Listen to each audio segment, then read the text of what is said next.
Yesterday we had our first frost, and today we're having snow.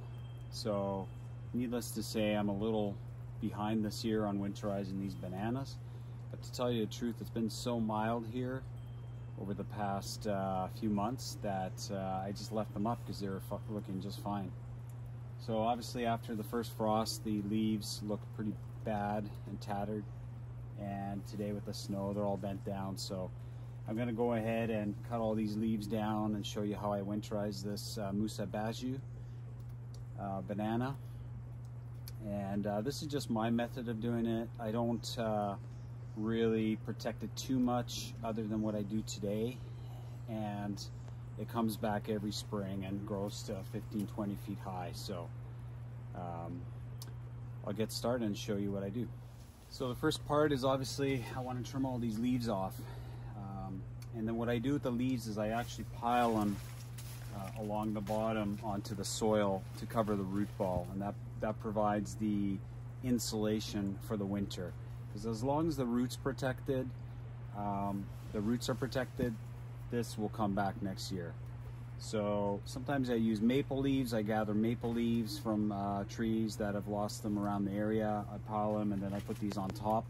But this year, a little delayed in doing that, so I'm just going to use these leaves off the banana and pile them around all the pseudostems and onto the bottom, protecting the roots of this banana.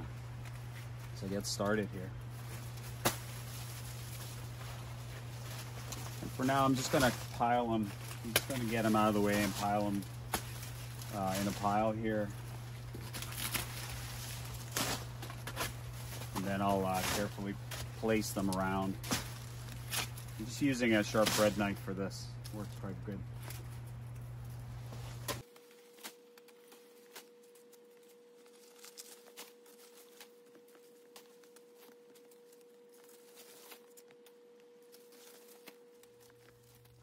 Okay guys, that's it. That's the leaf cutting process. So that's step one.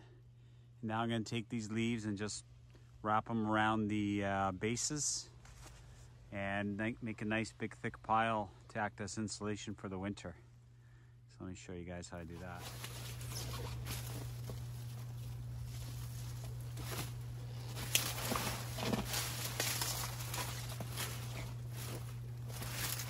And these pseudostems I leave just exposed, and if we have a fairly mild winter, they stay the same height. If we have a cold winter, they might melt down right to the base, in which case some of them will come back from the same pseudostems from the base, or they'll shoot up pups and then new bananas will come up in the new year, or in the new spring. So either way, you'll get the banana back. If you really care about preserving the height of the banana, then I suggest you protect these pseudostems by wrapping some bubble wrap around them and a bag on top, and that will help preserve them. I may do it to the thicker ones, but you know, they come back every year, no problem, and they grow to 15-20 feet. So for me, it's not really worth the hassle. But if you're in cooler climates, like we're in zone 8B/9A here, so we seldom get snow. And when we do get snow, snow is actually not that bad. It's an insulative, it has insulative properties, whereas if you have strong winds and cold Arctic breezes without snow, that's worse. And rain obviously doesn't faze these guys, so depends where you live to the amount of protection. If you're in zone 9A/9B, I wouldn't even worry about protecting any part of this banana, maybe a bit of the base, put some leaves down there.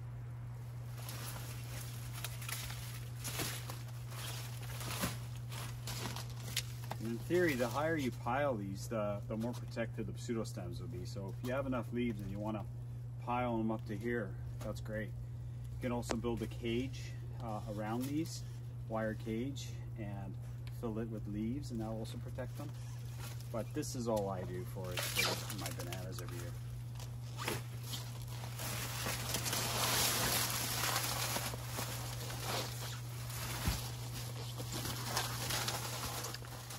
Okay, so this is the final result. So I've piled all the leaves from the banana around the bases, and I piled it as high as I could, depending on how many leaves I had. And that's all I do for these guys every year. So if you wanted to take it a step further than this, you can wrap the pseudostems with bubble wrap, put a plastic bag over them. That should help protect them a little better.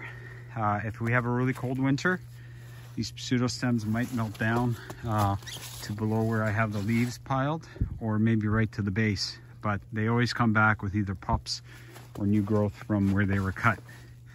If we have a mild winter, then they might melt down a few inches from the top, and they'll start shooting up new growth from there. So I'll shoot a video in the spring, and I'll show you how these bananas wake up and how they did this winter. If you don't have as many leaves on your bananas, or if you only have a few bananas and don't have enough leaves, maple leaves make really great insulation. If you can get some maple leaves and pile them around the base, that works really well. Hope you guys are keeping warm wherever you are, and thanks for watching.